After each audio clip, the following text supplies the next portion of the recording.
Olá, seja bem-vindo, seja bem-vinda ao Frente a Frente que está começando agora. A nossa entrevista hoje é com o historiador Geraldo de Magela. Ele faz uma análise do processo de transição do governo federal, da pacificação do país e das manifestações feitas por eleitores apoiadores do presidente Jair Bolsonaro contra o resultado das eleições. Bem, eu agradeço mais uma vez ao historiador Geraldo de Magela por estar aqui conosco para tratar desses assuntos que dizem respeito a todos nós. E comecemos pelas manifestações, que elas começaram bem antes do processo propriamente dito, processo eleitoral. E no dia da eleição houve aquele bloqueio dos caminhões envolvendo a Polícia Rodoviária Federal, que não agiu como se esperava para evitar aquele bloqueio no país, de caminhões, sobretudo. E agora as manifestações que ocorreram em frente aos quartéis do Exército para protestar contra o resultado das eleições e mais, pedindo a intervenção federal no Estado, no país. Como o senhor avalia esses episódios no sentido de que a democracia não permite esse tipo de ação e ela continua acontecendo? Agora, eu inicialmente quero agradecer o convite para participar mais uma vez do Frente a Frente, na TV Assembleia. E direto ao assunto, o ministro Alexandre de Moraes definiu, com base na Constituição Federal, na legislação do nosso país, que essas manifestações são manifestações criminosas, porque ela atenta contra a ordem constitucional, contra a nossa Constituição. Portanto, o pedido de intervenção, de golpe militar, de qualquer ação militar no processo democrático brasileiro é uma intervenção indevida, portanto, uma intervenção criminosa. Não é e não dá para confundir a livre manifestação garantida na nossa Constituição com esse tipo de manifestação golpista. São duas coisas completamente distintas. Na hora que eu me manifesto politicamente, seja através do partido, seja individualmente, seja na imprensa, seja onde quer que seja, ou nas redes sociais, discutindo questões que estão já delimitadas no escopo constitucional, nós estamos aí sim exercitando o direito à livre manifestação e à liberdade de expressão, a liberdade de opinião, diferentemente de quem contesta sem nenhum fundamento, mínimo que seja, a lisura da eleição, o processo eleitoral, sobretudo a competência do Tribunal Superior Eleitoral e do Supremo Tribunal Federal.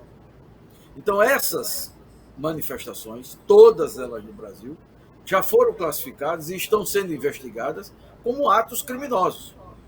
E, assim, devem ser tratadas pelas autoridades, e, no caso, aí, pelo Tribunal Superior Eleitoral, através do seu presidente, o ministro Alexandre de Moraes, que vem solicitando das autoridades locais, nos estados, nos municípios, a relação dos membros que estão organizando essas manifestações, dos que estão financiando e dos que estão dando apoio logístico. E também as pessoas que estão apoiando politicamente esse tipo de manifestação. Professor Magela, em que pese o país ter saído dividido, e bem dividido, dessas eleições presidenciais, notadamente, eu pergunto, o fato de ocorrerem essas manifestações com caráter de violência também, isso nunca se viu no país antes da era Jair Bolsonaro, é fato, é fato. E como se deve avaliar essas manifestações, porque o Partido dos Trabalhadores, por exemplo, já perdeu eleições antes e nunca houve uma reação. Quer dizer, não é culpa do eleitor do Lula o Bolsonaro não ter levado essa eleição, digamos assim. Como o senhor vê essa questão? Esse é produto dessa onda de violência que ela não explodiu agora durante a eleição e, sobretudo, após a eleição, o resultado da última eleição. Ela já vem há alguns anos, né, no Brasil. E ela vem como ressonância de uma organização internacional que nasce nos Estados Unidos, se espalha em alguns países da Europa e tem o Brasil como principal centro, depois dos Estados Unidos, da extrema-direita. Então, é uma violência toda ela organizada, e ela organizada internamente, ou seja, dentro do Brasil, com monitoramento e com orientação externa, internacional. Então, não é um tiozinho do Zap, o meu vizinho, ou o vendedor de cachorro-quente, ou seja lá o que for, ou o empresário, por menor ou maior que seja, que ele é a pessoa que idealizou esse tipo de comportamento que vem tomando conta de boa parte que vem atingindo boa parte da sociedade brasileira. Não essas pessoas não são individualmente elas as que criaram essa maneira de pensar a política. Carros, como as pessoas não podem ter um carro na cor vermelha que é arranhada. Enfim, há todo tipo de agressão e de embate desnecessário, não é? Numa democracia onde tem de se aceitar o resultado das eleições, não é? A frustração não dá o direito do cidadão fazer esse tipo de coisas, né?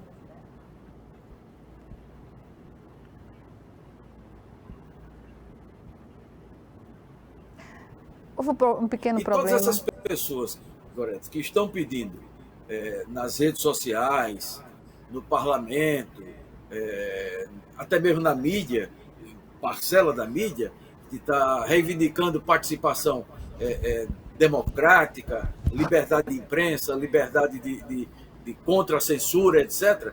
Essas pessoas são as mais violentas e as que transgridem exatamente todos os postulados constitucionais garantidos na nossa ordem constitucional. Na hora que eu incito as pessoas a tratar o seu adversário como inimigo, e como tal eu devo combatê-lo com armas de fogo, arma branca, pau, pedra, etc., batendo em carro, batendo em mulheres, batendo em jovens na rua ou em manifestações, essas ações são ações orquestradas que levaram parte significativa da sociedade brasileira a agir com uma fúria nunca vista antes na nossa história. Por mais que a gente se reporte à ditadura, e sempre não, e é sempre bom termos esse parâmetro, os que viveram a ditadura integralmente, ou boa parte da ditadura, havia violência durante o período da ditadura. Havia sim, é claro. As eleições eram eleições disputadas e, às vezes, com um grau de violência elevado. Jamais comparado ao que nós estamos vivendo hoje. Jamais. Porque você havia uma atmosfera de controle da sociedade que a ditadura estabeleceu, mas não havia essa disputa que há com os instrumentos que nós vivemos hoje, das redes sociais, que você aparentemente age como se estivesse no anonimato, mas não existe anonimato nas redes sociais. Você vai pregando ódio e vai pregando, inclusive, a eliminação das pessoas. E essa pregação do ódio, ela contaminou de alto a baixo a sociedade brasileira. Você vê empresários bilionários e você vê o cidadão comum, um pobre da periferia, agindo com o mesmo ímpeto violento contra o seu adversário ou quem ele imagina que seja o seu adversário. E não criou-se precisa de comprovação, não é? Sem dúvida. E criou essa histeria de que a pessoa, por estar vestindo de vermelho, a partir daí você tem que ser execrado publicamente. Então, se criou uma maluquice na sociedade brasileira, em nome da família, em nome da pátria, em nome de Deus, em nome de uma série de mentiras que essas pessoas estão propagando no país inteiro, né? Como se eles fossem os únicos patriotas. E ser patriota não significa... somos todos nós, né? Somos todos. Todos que têm o Brasil como a sua pátria. E a pátria não é só o vestir agora, que vai ser a fase agora do país inteiro, todas as áreas da sociedade brasileira vestir verde e amarelo, porque é o único período, o Nelson Rodrigues dizia, que a pátria era o Brasil de chuteira. Então, esses que estão aí, sequer eles são da pátria definida pelo Nelson Rodrigues. Porque eles não gostam de futebol, eles odeiam a pátria, eles odeiam a cor verde e amarela. Porque essa cor verde e amarela, nossa, é a cor que garante a pacificação da sociedade, que une todos os setores. Une o bilionário e une o excluído que mora na mais tenra condição social. Condição de sobrevivência. Todos se sentem patriota a partir do momento que o Brasil passa a viver. Por exemplo, a Copa do Mundo é um dos momentos. Os Jogos Olímpicos é outro momento de euforia nacional. É possível que em outros países não tenha essa mesma conotação. Os esportes não tenham essa mesma conotação que tem para nós, né, brasileiros. Esse alcance. Você trata os Jogos Olímpicos e a Copa do Mundo com um sentido de patriotismo. É um momento que o hino nacional é celebrado para todos. E não só, esse hino é meu, essa camisa verde e amarela é minha, e esse outro não. Esse outro, a cor dele é vermelha. Ele não tem direito a vestir o verde e amarelo e a defender se apropriar de um símbolo nacional é um absurdo, né? Porque a bandeira do Brasil é de todos nós, compatriotas que somos, né? Imagine, eu tenho na minha casa a bandeira do Brasil e a bandeira do CRB. Quer dizer, sim, se eu botar a bandeira do CRB, eu estou me identificando com o vermelho, portanto sou comunista. Não, eu sou CRB. Eu sou vermelho e branco e sou verde e amarelo. E aí, como é que faz? Nem todo mundo é normal ao extremo, né? Eu quero perguntar o seguinte, a gente está a 2 minutos do final desse bloco, professor Magela, sobre a demora das Forças Armadas terem dado resultado da investigação do processo eleitoral e, sobretudo, da legitimidade, da seriedade, da eficiência na transparência do resultado das urnas. Eu quero perguntar ao senhor, apesar disso, das Forças Armadas terem se posicionado agora, não é? As manifestações continuam. O que falta ao país para que esse processo de pacificação já tenha um início nesse período de transição? Olha, o vexame que as Forças Armadas foram submetidas pelo Bolsonaro não há precedente na história republicana. Nunca as Forças Armadas foram tão humilhadas pelo presidente da República como tem sido pelo Bolsonaro. O ministro da Defesa apresentar os argumentos técnicos, que ele diz técnico, bota um monte de aspas, ao Supremo Tribunal, ao Tribunal Superior Eleitoral, é uma vergonha. Aquilo não pode ser... Primeiro, as reivindicações que eles faziam de transparência, etc., bem antes, um ano antes, o tribunal já estava oferecendo a quem quisesse. Qualquer instituição, OAB, conselhos de classe, partidos políticos, todos estavam abertos. E não encontraram porque não existia nenhuma irregularidade, né? Nunca. E eles conseguiram fazer um relatório, que é um relatório que os mais jovens não vão entender nem o que significa isso. Vai entrar no FEBEAPA, Festival de Besteira que assola o Brasil. foi criado pelo o jornalista Sérgio Porto, conhecido como Stanislau Ponte Preta. Esse relatório do ministro da Defesa é o relatório do FEBEAPA, porque nem é um relatório flói, nem contribui. Absolutamente nada, é desmoralizante para quem esticou o cabo de guerra e apresentar esse relatório pífio, que ele não tem tecnicamente como provar absolutamente nada. Vieram observadores internacionais, as principais centros de pesquisa na área de internet, de informática, estavam junto com o Tribunal Superior Eleitoral e não detectaram absolutamente nada. Já se sabe. Então, se o argumento é que havia fraude, ou houve fraude na eleição do Bolsonaro, e o que vai dizer dos prefeitos, dos governadores, dos senadores, dos deputados estaduais e deputados federais? Quer dizer, você frauda um item e os outros 4, 5 não são fraudados?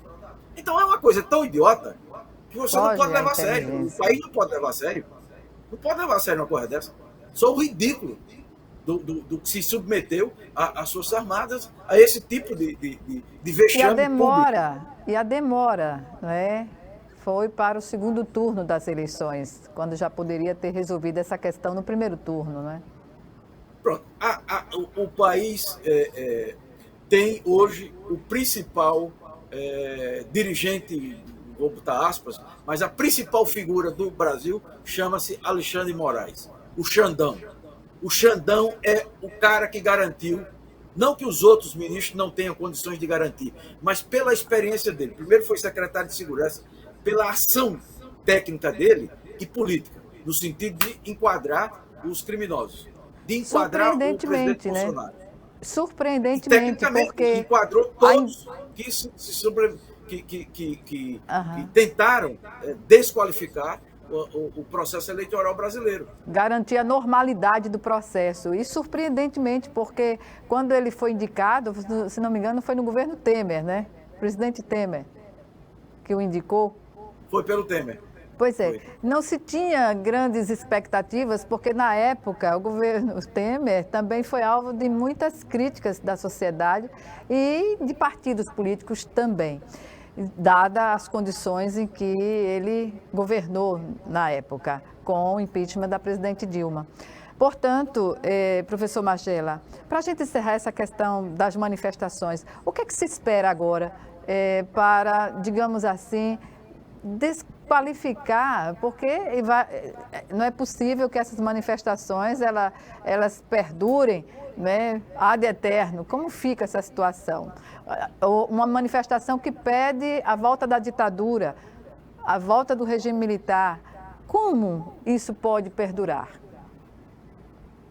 Olha, eu e a grande maioria dos brasileiros acreditam na legalidade e que o presidente do Tribunal Superior Eleitoral dará o veredito dessas questões.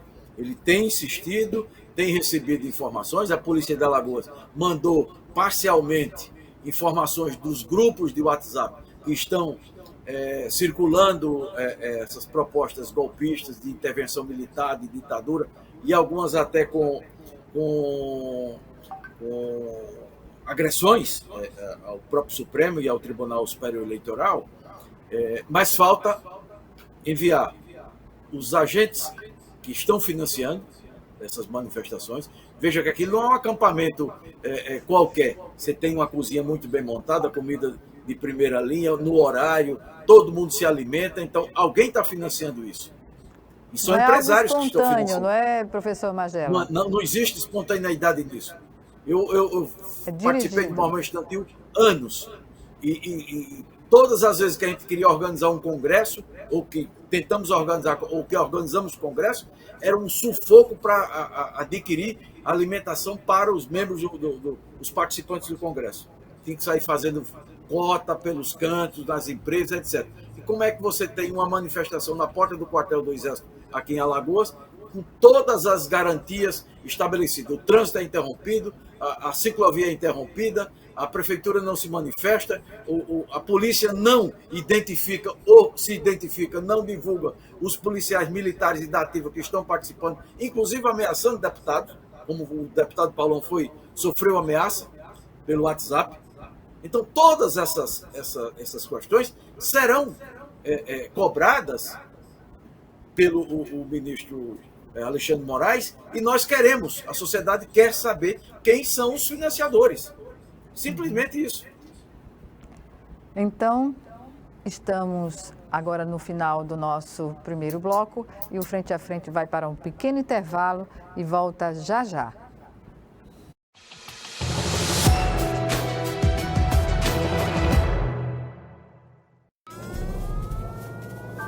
Há mais de 40 anos, um grupo de médicos criou uma organização de emergência médico-humanitária capaz de oferecer ajuda às pessoas em meio a desastres naturais, epidemias ou guerras, atendendo os mais necessitados sem se importar com raça, religião ou ideologia.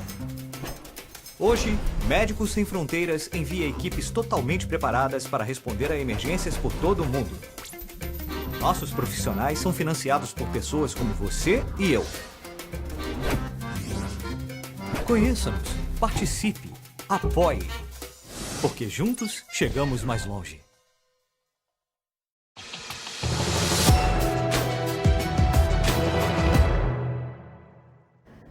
De volta com Frente a Frente, que hoje recebe o historiador Geraldo de Magela, ele que faz uma análise do processo de transição do governo, da pacificação do país, das manifestações feitas por eleitores apoiadores do presidente Jair Bolsonaro contra o resultado das eleições. Professor, ainda em relação, só para fechar essa questão das manifestações, em relação às notícias, né? Observa-se que essas manifestações ocorrem dentro de uma bolha, que qualquer coisa que se liga a lá é tida como verdade. Como o senhor vê essa situação? Olha, essa questão ela vai ser analisada, mas não acho que nem pela história, nem pela sociologia, basicamente. Ela tem que ser analisada pela psicanálise e pela psiquiatria. Porque há um clima de fanatismo, as pessoas estão ensandecidas, uma boa parte delas, que basta qualquer mentira, tipo aquela que viralizou da prisão do ministro Alexandre Moraes, que você viu em vários locais do Brasil, na frente dos quartéis, as pessoas orando, rezando, em transe, com a mentira. Então, isso já não é mais uma situação para você analisar do ponto de vista político, do comportamento da sociedade. Não, isso tem que ser do comportamento da psiquiatria, isso é uma coisa para estudo psiquiátrico, da psicanálise. Como o efeito da fake news e a manutenção em torno da fake news de multidões, que você vai alienando multidões para um objetivo. Essas pessoas estão sendo manipuladas de forma vil por um grupo que trabalha cientificamente esse tipo de comportamento. Isso não é um trote, como a gente chamava antigamente. O sujeito passar uma ligação telefônica e contar uma piada ou contar uma história que era um trote. Não, isso não é mais um trote. Isso é um tipo de comportamento que vem acontecendo nos Estados Unidos, aqui no Brasil, na Polônia, na Hungria, aconteceu na Inglaterra e em várias outras partes do mundo, esse tipo de ação, que há uma produção pensada para manter fidelizado esse tipo de apoiadores. E vão desde o médico que sai vestido de padre fake, ao o outro que está rezando, orando, batendo na porta do quartel, pedindo socorro para proteger a família dele, etc. Então, esse grau de alienação só na psiquiatria. Eu não consigo, como historiador, eu não tenho condições de dar um parecer sobre isso. Eu tenho que recorrer à psiquiatria, porque não está no nosso alcance, das ciências sociais, das ciências humanas, não. Certamente. Está na psiquiatria. Certamente, professor. Agora, em relação a esse processo de transição que vive o país, né, Brasília, com o trabalho de uma equipe multidisciplinar para a necessidade que o país tem, né, eu pergunto, nesse período da transição, a participação do presidente eleito Lula na Conferência do Clima, lá no Egito, e o reconhecimento internacional de o Brasil estar na vanguarda, como sempre esteve, da defesa do meio ambiente. Isso é um passo fundamental diante do que herdamos, digamos, o país herdou de tanto estrago, sobretudo na Amazônia, né? Como o senhor vê essa questão? Olha,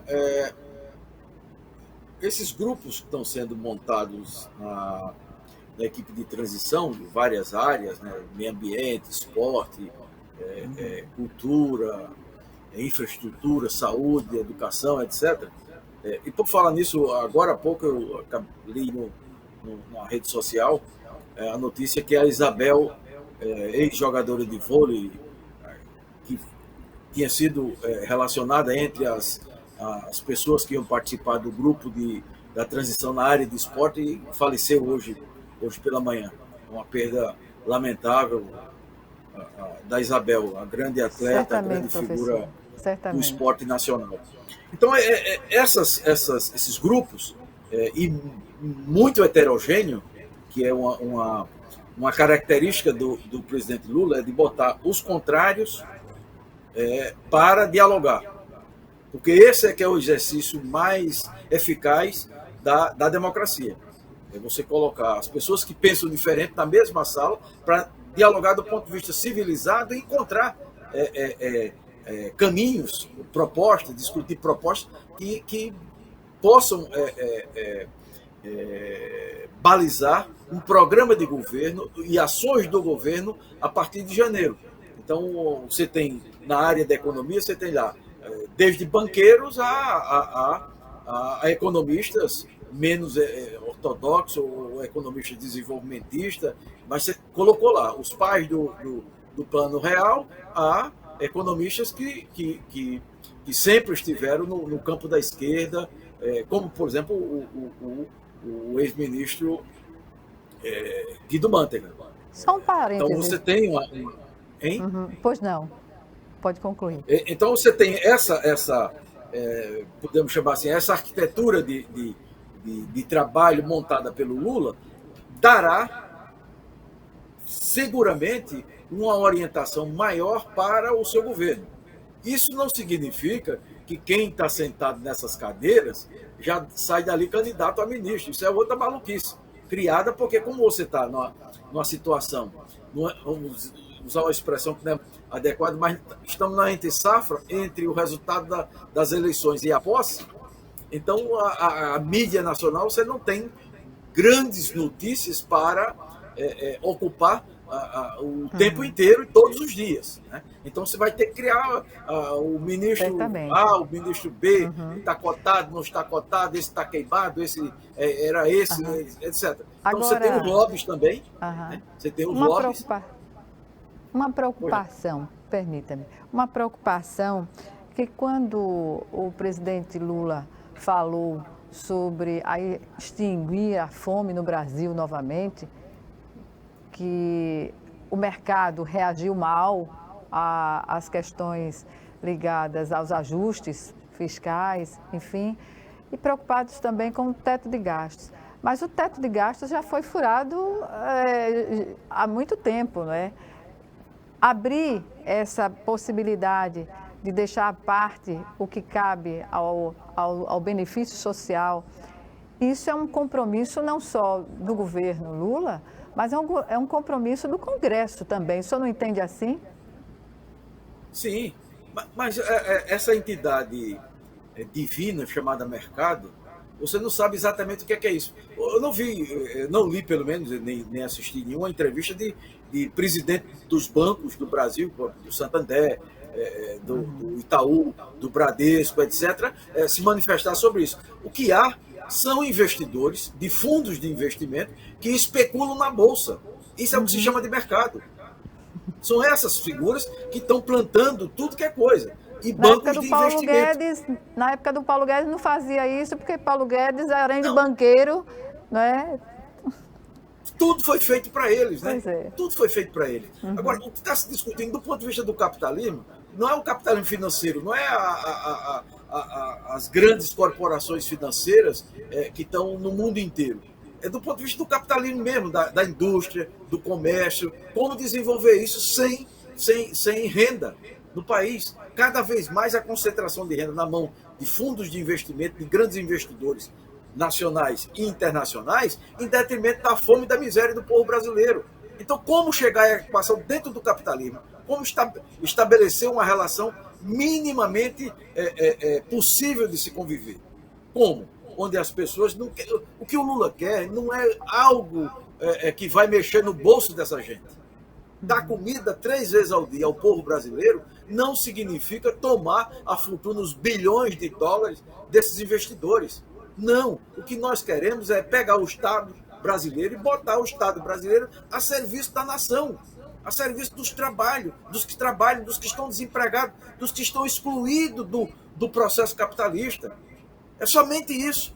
O que o Lula quer, no fundo, é mais capitalismo. Ou seja, só pode ter capitalismo, no sentido clássico, se você tiver renda, se tiver emprego, se tiver indústria funcionando. O que o Lula quer é isso. Ele não quer socializar absolutamente nada. E um componente importantíssimo, que creio deve constar, é que o Estado ele tem que ter uma preocupação de investir na ciência, na tecnologia, porque o Estado garante essas condições que o capital, por si só, não investe, não é verdade? Só o Estado brasileiro garantiu o avanço da ciência e da tecnologia aonde nós chegamos. Só dinheiro público. Não tem dinheiro de banco do Itaú, do Santander, do Bradesco, etc. Não existe dinheiro das grandes empresas, das multinacionais, em ciência e tecnologia no Brasil. Ciência e tecnologia do Brasil, 95% dela é produzida na UFAL, é produzida na USP, é produzida na Unicamp, é produzida na Federal de Pernambuco, da Bahia, etc. Nas universidades federais e nos institutos federais. Ciência e tecnologia é dinheiro público, é dinheiro da sociedade. Não é dinheiro do mundo capitalista. Essa produção é nossa, é da sociedade. A universidade pública que o Guedes tentou destruir, que o Bolsonaro estupidamente tentou destruir, é essa universidade que pôs de pé o país. A Embrapa é uma empresa estatal que é modelo no mundo. Essa Embrapa é pública. A ciência e tecnologia produzida pela Embrapa é com dinheiro público. O agronegócio só é o agronegócio por causa da Embrapa. Não foi com dinheiro da Monsanto, da Bayer e de outras, não. Essas aí estão ocupando um espaço já desenvolvido pela Embrapa, por exemplo, aqui no Brasil. Então, enquanto o povo brasileiro está sendo envenenado por agrotóxicos, que na Europa já não admite mais, e que o Bolsonaro e essa ex-ministra Cristina não sei das quantas, trouxe para o Brasil mais de 3.000 agrotóxicos para contaminar o povo brasileiro, a água, a terra brasileira, nós precisamos fazer o contrário. Nós precisamos desenvolver ciência e tecnologia para garantir melhores condições dos alimentos e para a nossa saúde, para evitar câncer, para evitar que as crianças morram intoxicadas. Então, esse dilema do desenvolvimento brasileiro que nós temos que estabelecer com o grande capital. Desenvolvimento sustentável, né, professor? Sustentável, onde a ciência, seguro, a tecnologia e a pesquisa sejam prioridade no Estado, como já foi, né? Sim. Então, o que o Lula quer, e ele está convencido disso, e vai sair desse grupo de transição, ou desse grupo de discussão, vão sair as políticas públicas efetivas para reconstruir as políticas públicas em todas as áreas. O agronegócio vai continuar ganhando mais dinheiro ainda com o Lula, como ganhou no passado, com segurança, com o que ele chama da previsibilidade. Só que o capitalismo brasileiro quer previsibilidade e quer garantia. O capitalismo é, sobretudo, o regime da insegurança. Não há segurança no capitalismo se o princípio básico do capitalismo é a concorrência.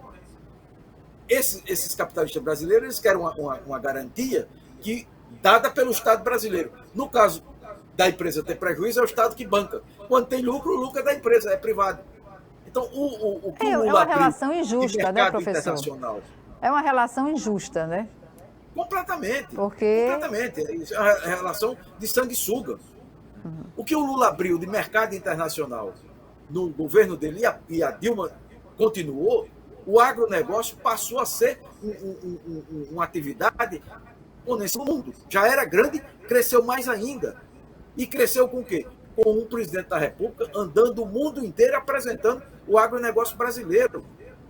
O BRICS, essa criação genial, que o Lula participou dessa criação, com a China, com a Rússia, com a Índia e com a África do Sul, essa criação genial é uma garantia de mercados, do mercado das commodities no mundo, no mercado mundial. Professor. Além dos Estados Unidos e da Europa, você abre na China, na Índia, na Rússia. Então, é esse modelo melhorado que o Lula vai retomar, sem a menor dúvida. Professor, o que eu não entendi no governo Bolsonaro foi o fato de o governo ter brigado, né, sistematicamente com a China, que é um parceiro comercial do país importantíssimo, e ter mantido apenas relações com a Rússia. Como o senhor poderia definir digamos assim, essa decisão de governo atrapalhada, no mínimo, não é? A estupidez, né? É um estúpido, né? O Lula conseguiu Dilma estabelecer relações com todos os países do mundo. A relação de um presidente da República não é relação de amizade, de compadrio, de colega que vamos assistir o jogo junto, não é nada disso. É relação comercial. Os chefes de Estado, eles mantêm uma relação vendendo cada um seus produtos, os produtos de cada um dos seus países. O Lula fez isso muito bem e levou o empresariado brasileiro nas suas viagens para vender os seus produtos. O Bolsonaro, ao contrário, não só não levava, como não manteve relação alguma com os principais centros de decisão do mundo. Com a Rússia, ele manteve uma relação a partir do início da guerra da Ucrânia, da questão dos adubos, né? Dos defensivos agrícolas. Então, é pontual. Mesmo com a Rússia e com os BRICS, o Brasil foi, durante 4 anos, zero. Qual é a participação do Brasil com os BRICS? Com a relação de subserviência ao Trump. Então, como você tem uma relação de subserviência com os lobbies das armas, com essa idiotice da extrema-direita americana, você não podia dar diferente, porque o Bolsonaro é um indigente mental. Bolsonaro não pode ser qualificado como um ser inteligente que possa dirigir um país como o Brasil, ou mesmo qualquer outra cidade no Brasil, com um grau de inteligência e de racionalidade. Não, ele é um irracional, porque ele vive o mundo do Bolsonaro, para ficar claro, o mundo do Bolsonaro é o Rio das Pedras, é a milícia do Rio das Pedras, é a contravenção, é o contrabando de armas, é o contrabando de madeiras, é o garimpo ilegal em terra indígena. Esse é o mundo do Bolsonaro. A economia que o Bolsonaro defende é a economia marginal. Então, é por isso que ele, no mundo, ele é um pária. Ele levou o Brasil para uma situação de isolamento e como um pária que ninguém quer recebê-lo. Vai para uma reunião com os principais chefes de Estado do mundo, e ele vai ter que conversar com o garçom. O garçom, lá, como ele foi em Davos, conversar com o garçom, porque ele não tinha com quem se relacionar. Nenhuma daquelas rodas do chefe de Estado, o Bolsonaro estava incluído. Então ele não tinha que conversar, ia conversar com os ministros que ele levou para lá, e com o tradutor e o garçom, a perguntar o que tipo de garçom torce, que tipo de comida, etc. Então tem que ser uma figura desse tipo, né? Levou o Brasil a essa condição de isolamento internacional. Dentro desse contexto da volta do Brasil a se inserir na discussão internacional de todos os temas possíveis, eu pergunto, a questão do meio ambiente e da Amazônia, propriamente dita. Há até um trabalho aí de bastidor ainda para se possibilitar que a próxima conferência do clima aconteça aqui, né, no âmbito da Amazônia. Eu pergunto, qual trabalho terá o governo Lula para conscientizar e reinstrumentalizar IBAMA, os órgãos fiscalizadores do meio ambiente, sobretudo naquela região, em todo o país, mas sobretudo na região da Amazônia? Levar o Estado brasileiro para dentro da Amazônia. O que existe na Amazônia é o narcotráfico. Garimpeiro ilegal, é contrabandista, é bandido de toda a natureza que está operando na Amazônia. Tanto é que mataram lá o jornalista inglês, o Tom Phillips, e o Bruno. Quem que matou? O que está lá, a marginalia que está tomando conta da coisa. O que é que as Forças Armadas brasileiras estão fazendo na Amazônia? Para não tomar conta do território brasileiro. Esse aqui é o papel das Forças Armadas, do Exército, da Marinha e da Aeronáutica. É ocupar as fronteiras e garantir a soberania do país. Combater o tráfico de droga, combater o tráfico de armas. Como os Estados Unidos fazem, né, professor? Como os Estados Unidos fazem. Qualquer país soberano. Qualquer país soberano faz isso. Qualquer país soberano faz isso. O Brasil não. O Brasil do Bolsonaro é isso. É o Brasil do garimpeiro, do assassino de índio, do trambiqueiro, do político trambiqueiro, lá desmatador da floresta. Esse que é o país. Então, como reverter isso? Fácil. Para o Lula vai ser facílimo. Primeiro, botar o Estado brasileiro lá, levar a Polícia Federal para lá, retornar a Polícia Federal para a Amazônia, ocupar todas as áreas da Amazônia onde o Estado brasileiro está fora. Então, na hora que você botar as Forças Armadas lá, mais a Polícia Federal e o IBAMA, o ICMBio, você toma conta daquilo e rapidamente você restabelece o controle do território. O que o Brasil não tem é controle do seu território. O Bolsonaro criou milícias por todo canto. É por isso que o Lula chama ele de um presidente miliciano, porque efetivamente é uma coisa que ele entende. Como ele já foi garimpeiro do passado, então ele sabe como é que funciona o jogo ilegal do garimpo. Então ele é um miliciano. E esse miliciano tem um prazo já garantido para concluir o mandato dele. É dezembro. Dia 1º é nós. Professor, estamos nos 2 minutos finais da nossa entrevista e teríamos aqui vários assuntos ainda para abordar. Mas eu quero tocar numa questão que é crucial, né? A questão da governabilidade. Qual o cenário que o senhor observa do ponto de vista de se conseguir viabilizar as políticas públicas? Qual seria a atitude do governo, no novo governo, o governo Lula, para fazer as mudanças que foram preconizadas durante a eleição, processo eleitoral? Eu tenho a sensação de que o Lula de 2023 não será igual o Lula de 2002, 2003, 2007, etc. Será um governo completamente diferente. Diferente pelo cenário internacional, pelo cenário interno que o Bolsonaro está deixando o Brasil política de terra arrasada, e pelo tipo de composição que foi feita durante a campanha, no primeiro turno, e mais ampliadamente no segundo turno, que essas forças vão participar do governo. E são forças muito heterogêneas, que elas precisam ter um eixo, ou alguns eixos de ação. Né? Um marco. Marcos que são eixos quando eu digo eixo, é o eixo governamental. Quais são qual é o eixo principal do Lula? Tirar o Brasil do mapa da fome. Bom, para tirar o Brasil do mapa da fome, você tem que ter políticas sociais efetivas, ou seja, você vai ter que ter orçamento. Você vai ter que ter emprego, terá emprego no sentido de que quem primeiro emprega e quem mais rapidamente emprega? A construção civil. Só um dado para a gente raciocinar. De 64 a 2014, foram construídas em Alagoas apartamentos e casas, 16.500 e poucas habitações, unidades habitacionais, para usar uma expressão correta. No governo Lula, e não foi no início do governo Lula, isso já foi, acho que perto do final do primeiro mandato, até o governo Dilma, foram construídas em Alagoas 38 mil unidades habitacionais, mais do dobro do que em todo o período da Coab foi construída. Essas 16 mil casas não foram todas da Coab. Tem uma parte significativa da Coab, mas a maior parte foi construída pelo recurso do IPAZEAL, da Prefeitura de Maceió, que construíram